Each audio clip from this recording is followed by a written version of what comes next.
Assalamualaikum warahmatullahi wabarakatuh.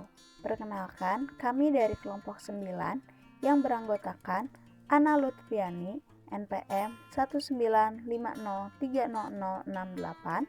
Diana Fisa Muflihani, NPM 195030071, Andika Hermalinta, NPM 195030074, dan Fitra Ulia Balkis, NPM 195030094. Kelompok kami akan membahas mengenai hak orang lain.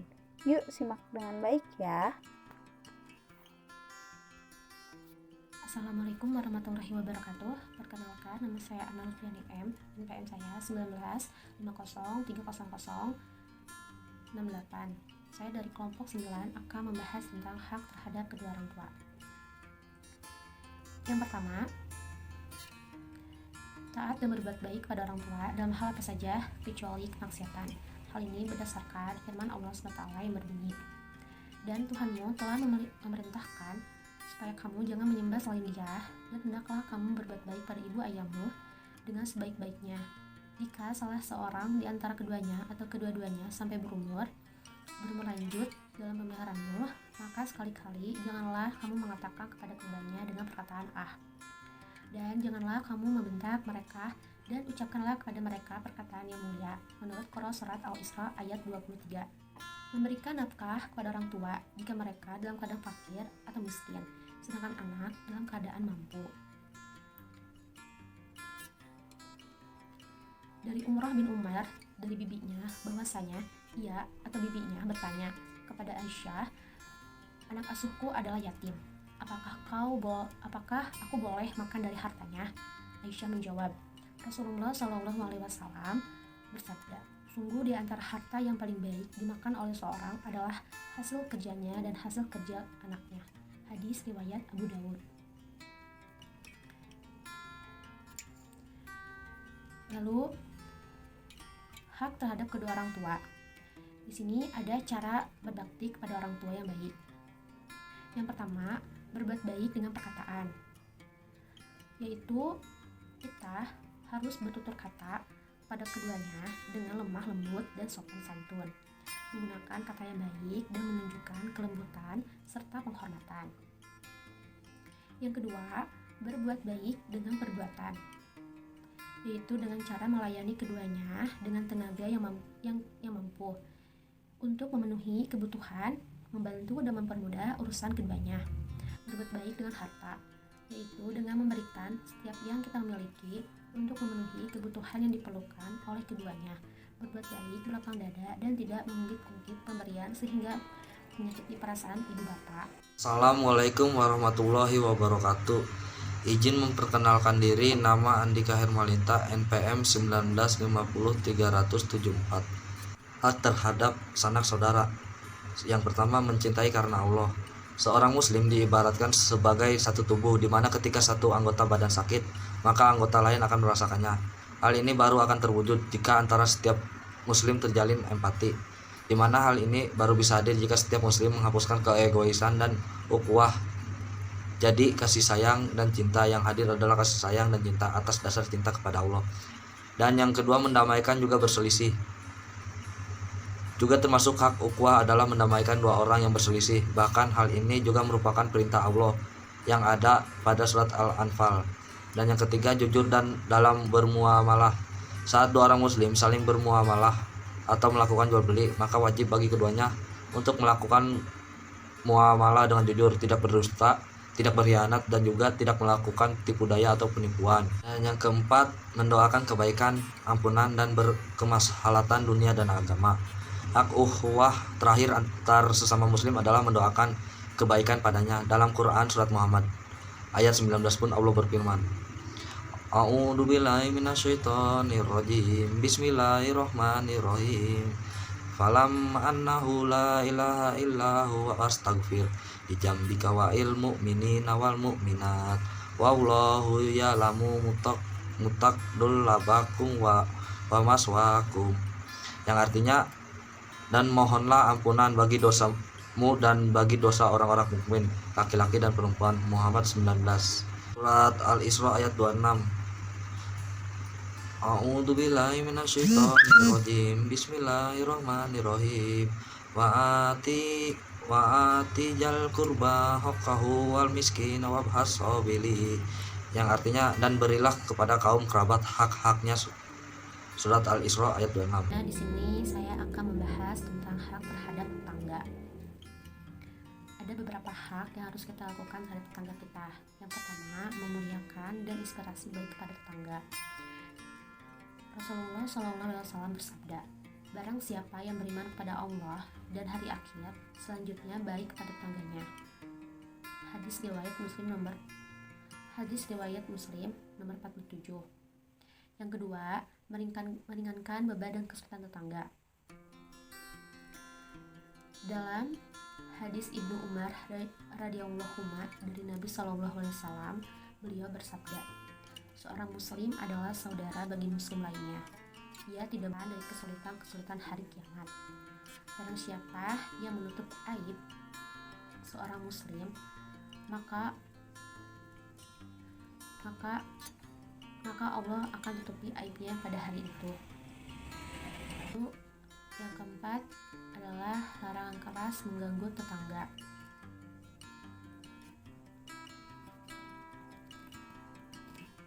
Dari Ibnu Hurairah radhiyallahu Nabi SAW bersabda, tidak akan masuk surga orang yang tetangganya tidak merasa aman dari gangguannya. Hadis riwayat Bukhari.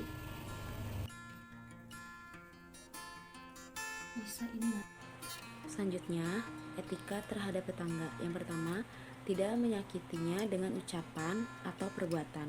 Yang kedua, berbuat baik kepada tetangga, diantaranya yaitu menolongnya jika ia meminta pertolongan, membantunya jika ia meminta bantuan, menjenguknya jika ia sakit, menghiburnya jika ia mendapat musibah, mengucapkan selamat jika ia bahagia, dan sebagainya.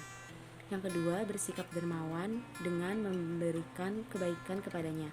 Nabi bersabda, hai wanita-wanita muslimah, janganlah seorang tetangga meremehkan tetangganya yang lain, kendati hanya dengan ujung kuku kambing. Hadis riwayat Bukhari. Yang ketiga, menghormati dan menghargainya. Assalamualaikum warahmatullahi wabarakatuh. Perkenalkan, nama saya Fitra Aulia Balkis, NPM 1950394. Pada kesempatan kali ini, saya ingin menjelaskan tentang materi mengenai hak terhadap guru. Guru bukan hanya seorang yang mengajarkan kita ilmu, tetapi juga sebagai pengganti orang tua kita di tempat belajar. Maka sudah sepantasnya kita menghormati sebagaimana kita menghormati orang yang lebih tua dari kita. Sebagaimana yang tertuang dalam dalil di bawah ini. Sahabat Abdul Syahid radhiyallahu anhu berkata, saat kami sedang duduk-duduk di masjid, maka keluarlah Rasulullah SAW, kemudian duduk di hadapan kami. Maka seakan-akan di atas kepala kami terdapat burung, tak satu pun dari kami yang berbicara. Hadis riwayat Bukhari. Selanjutnya, hak terhadap guru. Mengenai tugas guru atau pendidik, dalam pandangan Islam, menurut ahli-ahli pendidikan Islam dan ahli-ahli pendidikan Barat, telah sepakat bahwa tugas guru ialah mendidik. Mendidik adalah tugas yang amat luas. Mendidik itu sebagian dilakukan dalam bentuk mengajar, sebagian dalam bentuk memberikan dorongan, memuji, menghukum, dan memberi contoh, membiasakan, dan lainnya. Dalam pendidikan di sekolah, tugas guru sebagian besar adalah mendidik dengan cara mengajar. Tafsir 2014-78. Selanjutnya, dalam Undang-Undang Guru dan Dosen Pasal 14 ayat 1 menyatakan bahwa dalam melaksanakan tugas keprofesionalan guru memiliki hak sebagai berikut. Yang pertama, memperoleh penghasilan di atas kebutuhan hidup minimum dan jaminan kesejahteraan sosial. Yang kedua, mendapatkan promosi dan penghargaan sesuai dengan tugas dan prestasi kerja. Yang ketiga, memperoleh perlindungan dalam melaksanakan tugas dan hak atas kekayaan intelektual. Yang keempat, memperoleh kesempatan untuk meningkatkan kompetensi. Dan yang terakhir, memperoleh dan memanfaatkan sarana dan prasarana pembelajaran untuk menunjang kelancaran tugas keprofesionalan guru. Assalamualaikum warahmatullahi wabarakatuh. Perkenalkan, saya Diana Fisa Muflihani, NPM 195030071. Di sini saya akan membahas mengenai hak-hak dalam berteman. Yang pertama, membantu kelapangan temannya atau muwasah. Muwasah adalah tanda persahabatan yang jujur. Seorang teman yang jujur dalam persahabatannya akan memberikan kemudahan, membantu temannya sebatas kemampuannya. Dia senantiasa merasakan senang dan sedihnya teman. Dari Abu Hurairah bahwa Nabi bersabda, barang siapa yang melepaskan dari orang mukmin satu kesulitan dari kesulitan-kesulitan di dunia, pasti Allah akan melepaskan dirinya satu kesulitan dari kesulitan-kesulitan hari kiamat. Barang siapa yang memudahkan orang yang kesukaran, pasti Allah akan memudahkan urusannya di dunia dan akhirat. Barang siapa yang menutupi aib saudaranya, pasti Allah akan menutupi aibnya di dunia dan akhirat. Allah akan menolong seseorang hamba selama hamba tersebut menolong saudaranya. Barang siapa menempuh satu jalan untuk menuntut ilmu, pasti Allah akan memudahkan baginya jalan menuju surga. Tidaklah suatu kaum berkumpul di suatu rumah dari rumah-rumah Allah, membaca dan mempelajari kitab Allah di antara mereka, kecuali turun kepada mereka sakinah, dan mereka diliputi rahmat serta dinaungi malaikat. Allah menyebut mereka di majelisnya. Barang siapa yang diperlambat oleh amalan, tidak akan dipercepat oleh nasabnya. Hadis riwayat Muslim. Kemudian Ibnu Qayyim berkata, muwasah kepada kaum mukminin ada beberapa macam. Yang pertama, muwasah dengan harta. Yang kedua, muwasah dengan kedudukan. Yang ketiga, muwasah dengan badan dan bantuan. Yang keempat, muwasah dengan nasihat dan bimbingan. Yang kelima, muwasah dengan doa dan mintakan ampun untuknya. Dan yang terakhir, muwasah dengan menasihati mereka. Yang kedua, menjenguknya ketika sakit. Menjenguk orang sakit termasuk hak persaudaraan dalam Islam. Rasulullah menyatakan, hak muslim atas muslim ada 6. Beliau ditanya, apa itu ya Rasulullah? Beliau menjawab, jika berjumpa dengannya, engkau mengucapkan salam kepadanya. Ketika mengundang, engkau penuhi undangannya. Jika minta nasihat, engkau nasihati dia. Jika bersin dan mengucapkan hamdalah, engkau mendoakannya dengan berkata, ya hamukallah. Jika dia sakit, hendaknya menjenguknya. Dan jika meninggal, engkau iringi jenazahnya. Hadis riwayat Muslim nomor 2162. Yang ketiga, menjaga rahasianya. Dari Jabir bin Abdullah, Rasulullah berkata, jika seseorang berbicara denganmu, kemudian dia menoleh atau melihat sekeliling, maka ketahuilah itu adalah amanah. Hadis riwayat Abu Daud nomor 4868 dan At-Tirmizi, dihasankan Asy-Syaikh Albani dalam Asy-Syahihah nomor 1090 dan Sahihul Jami nomor 486. Yang keempat adalah al-wafa dan ikhlas. Al-wafa adalah terus-menerus mencintainya sampai meninggal, dan ketika telah meninggal, ia mencintai anak-anak dan teman-temannya. Nabi telah memuliakan sahabat dan keluarga Khadijah setelah beliau wafat. Sampai-sampai Ummul Mukminin Aisyah berkata, aku tidak pernah cemburu kepada seseorang seperti cemburuku kepada Khadijah, padahal aku tidak pernah melihatnya. Hadis riwayat Al-Bukhari. Ibnu Qudamah berkata, ketahuilah bukan termasuk al-wafa bila mencocoki teman dalam perkara yang menyelisihi agama. Yang kelima yaitu menerima uzur atau alasannya. Di antara hak temanmu adalah menerima alasan yang disampaikannya. Ketika salah seorang temanmu berbuat jelek kepadamu, kemudian datang menyampaikan alasan kepadamu, maka terimalah alasannya. Hal ini termasuk kemuliaan, karena uzur atau alasan diterima oleh orang-orang yang punya kemuliaan. Menerima uzur teman selain menambah kecintaan teman, juga mendatangkan pahala yang banyak. Rasulullah berkata, barang siapa yang menerima uzur seorang muslim, maka ia akan memaafkan kesalahannya. Hadis riwayat Abu Daud nomor 3460, disahihkan Asy-Syaikh Albani dalam Sahih Abu Dawud, juga dalam Sahih Jami nomor 6071. Yang keenam, membelanya ketika tidak ada.